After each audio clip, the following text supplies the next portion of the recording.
Hello students, how are you? Happy? Today we are going to complete our fourth unit. Fourth unit का first part, इसमें बहुत ही interesting story हमने enjoy की. आज ऐसे ही interesting stuff हम एंजॉय करने वाले हैं.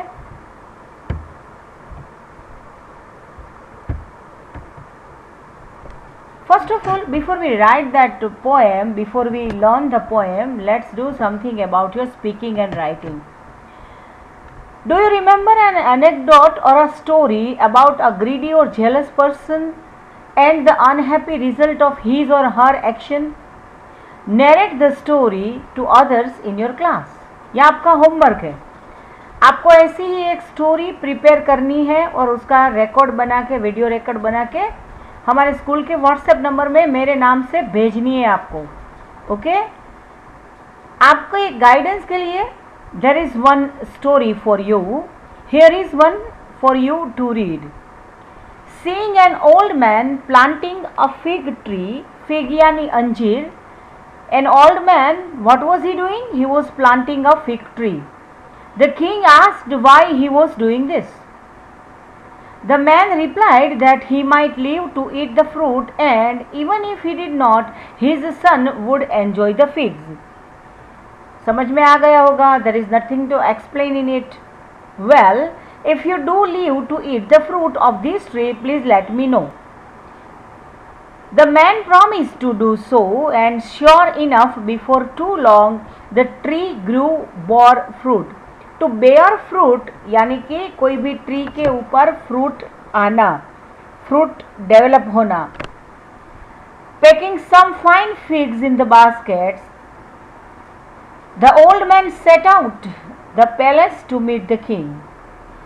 किंग ने उसे बोला था कि अगर तुम अपनी लाइफ में ये जो फिग ट्री प्लांट कर रहे हो उसमें से आपको फ्रूट मिल जाए तो मुझे बताना भूलना मत. तो the old man did right thing. He kept his word, he kept the promise, and when the tree bore the fruit, he packed the fine figs in a basket, and old man set out for the palace to meet the king. The king accepted the gift and gave orders that the old man's basket filled with gold. The king became happy because the old man kept the words, he kept the promise, and that's why the king ordered his people to fill the old man's basket with gold. Well, said the king, sorry ये repetition है. Now next door, ये पूरा paragraph repetition है, so please don't read it, okay? Now next door to the old man, यहाँ से हम start करते हैं. Now next door to the old man there lived a greedy old man, jealous of his king's good fortune. ये सब words हमने वो old couple, Japanese old couple वाली स्टोरी हमने की है, उसमें ये वर्ड्स आ गए हैं. मैंने आपको सब वर्ड्स एक्सप्लेन भी कर दिए हैं, इसीलिए I don't need to repeat the words और एक्सप्लेन देम येट. आपको याद नहीं है तो आप वीडियो दोबारा देख लेना. Next to the old man there lived a greedy man and he was also jealous.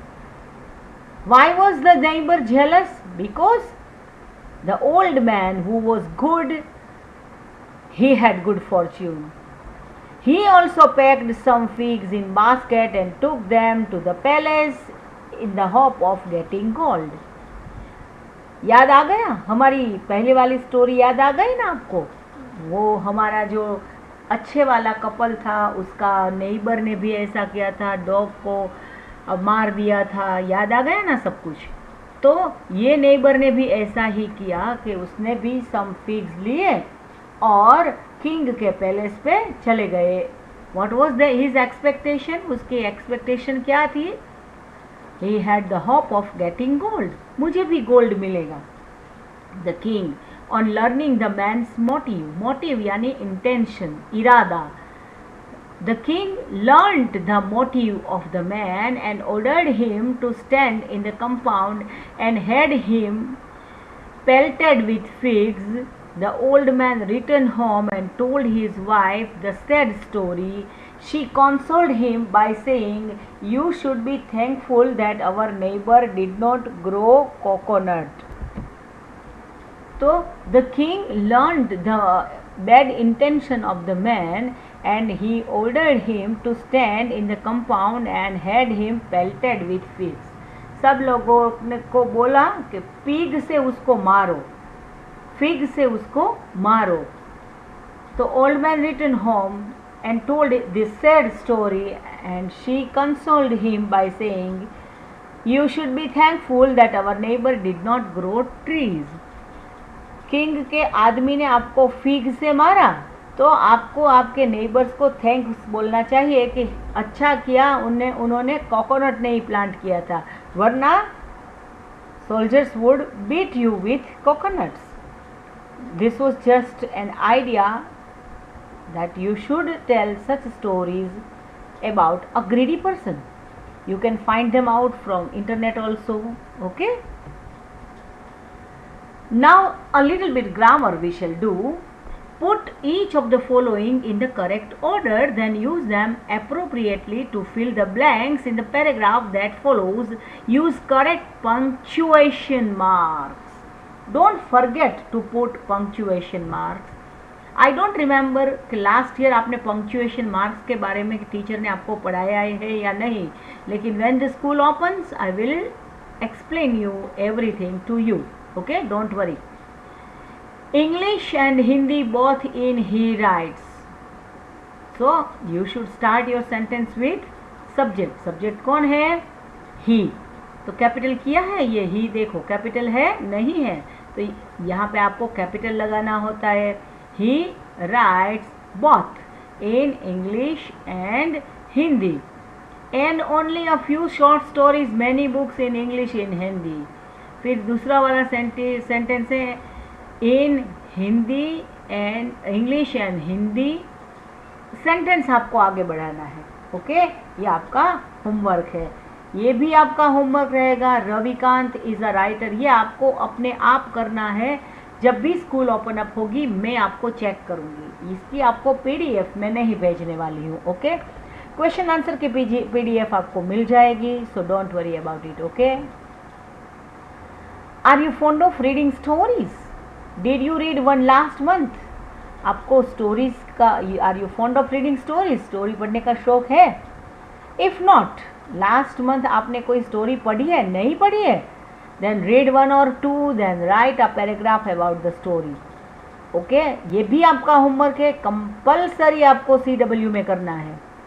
The title of the story, name of the author, how many characters, which one you liked, some details of the story and main points as you understand it. ये सब आपको homework में लिखना है. This is a part of your creative writing and it is very much compulsory to you. If you don't have any story book, please read the stories from internet, because all of you are using internet now. You can take help of your parents, you can take help of your uncle or neighbors, but this is compulsory. If you don't know how to write, just try. Once you try, God will help you. Okay, ये भी आपका homework होगा. और ये भी homework है.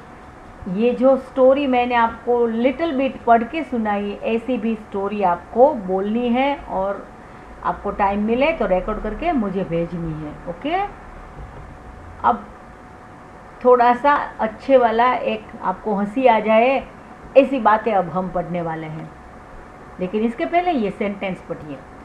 Thought यानी विचार, आपको पता होगा. Thought, what? I thought a thought, but the thought I thought wasn't the thought I thought. फिर से मैं बोलती हूँ. I thought a thought. पहले वाला जो थॉट है वो थिंक का पास्ट टेंस है, और ये वाला थॉट है ये नाउन है. इसका मतलब है विचार, और इसका मतलब है जिस जहाँ पे मेरा कर्सर जा रहा है, इसका मतलब है मैंने थिंक किया. थिंक का पास्ट टेंस V2 जिसे हम बोलते हैं थॉट. मैंने एक थॉट का विचार किया. बट द थॉट जिसके साथ द आर्टिकल लगा है ये नाउन है, तो इसका मतलब है विचार। द थॉट आई थॉट, ये फिर से V2 आ गया। wasn't the thought I thought। ये आपको याद रखना है, जब मिलेंगे तब बहुत ही हंसेंगे ये सेंटेंस के ऊपर, हम एंजॉय करेंगे, लेकिन ये सिर्फ आपको हंसाने के लिए है। आप उसका मतलब समझने की कोशिश करो। ओके, नाउ चीवी के बारे में हम बोल रहे हैं, लेकिन चीवी का मतलब क्या होता है? बहुत ही अच्छा है, एंजॉय करना। अपनी मम्मी को भी सुनाना ये पोएम आप। Ask yourself as well as your partner, do you like to be always told what to do और नॉट टू डू? ये करो, ये ना करो, ये करो, ये मत करो, यहाँ बैठो, ये निकालो। Do grown ups do this in your experience? Grown ups यानी घर में जो आपके एक्सपीरियंस्ड पीपल है, बड़े लोग होते हैं, ये आपके साथ ऐसा करते हैं बड़े लोग। एक छोटी सी 4 लाइन की एनेक्डोट है, स्टोरी है। When Michael was 5 years old, his mother took him to a nearby school for admission. ये माइकल नाम का बच्चा जब 5 साल का हुआ तो मम्मा उसे नियर बाई स्कूल में एडमिशन के लिए ले गई। The teacher asked, "What does your mother call you at home, child?" आपकी माँ आपको घर में क्या नाम से बुलाती है? तो चाइल्ड ने कॉन्फिडेंट रिप्लाई दिया, माइकल डोंट। आपको थोड़ी सी स्माइल तो करनी पड़ेगी, ये अच्छा है। माइकल ये मत करो, मतलब कि उसकी माँ पूरे दिन उसको इंस्ट्रक्शन देती रही होगी, don't do this, don't do that, don't tease me, don't play here और एनीथिंग एल्स। नाउ द मतलब ऑफ चीवी, चीवी का मतलब क्या होता है? To chivvy is to nag, किसी को कंटिन्यूअसली कोई करने का इंस्ट्रक्शन देते ही रहना, ये करो, ये मत करो, यहाँ बैठो, ये उठो, यहाँ अपना काम करो, ये मत करो, ये पूरे दिन किसी को इंस्ट्रक्शन देते ही रहना, इसको क्या बोलते हैं? चीवी बोलते हैं। अब ये पोएम सुनो। ग्रोनअप्स से थिंग्स लाइक, घर में जो बड़े लोग होते हैं ये ऐसी बातें आपको बताते रहते हैं। Speak up, don't talk with your mouth full, जब आपके माउथ में कुछ खाने की चीज़ हो तब मत बोला करो। डोंट स्टेयर, किसी के सामने ऐसे स्टेयर करके मत देखो। Don't point, don't pick your nose, अपने don't touch your nose. Sit up, say please, अपने सेंटेंस में प्लीज बोलो। लेस नॉइज, कम आवाज कम करो। Shut the door behind you, अच्छा तुम बाहर जा रहे हो तो आपके पीछे दरवाजा बंद करो। डोंट ड्रैग योर फीट, वो तो मैं भी आपको इंस्ट्रक्शन देती रहती हूँ ना कि आपकी पैरों की आवाज नहीं आनी चाहिए, याद है आपको कुछ? हाँ, don't drag your feet. Haven't you got a hanky, आपके पास हैंकी नहीं है? Take your hands out of your pockets, अपने पॉकेट्स में से हाथ बाहर निकाल लो।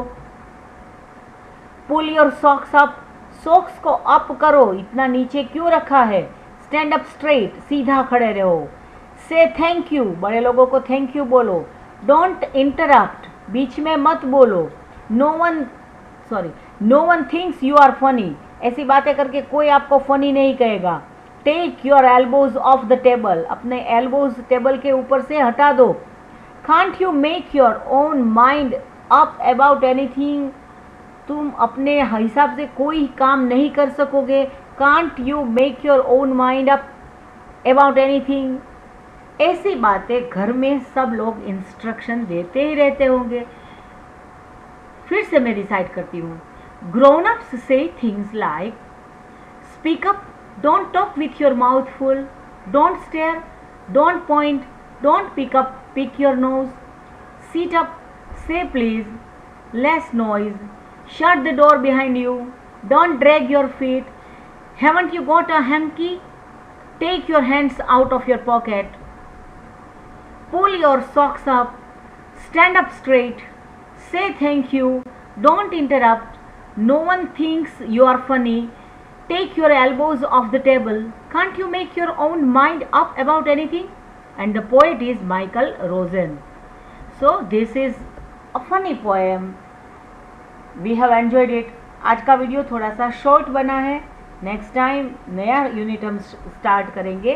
तब तक I miss you all and want to meet you very soon. Take care of yourself and your family members. Stay home, stay safe, and goodbye, friends.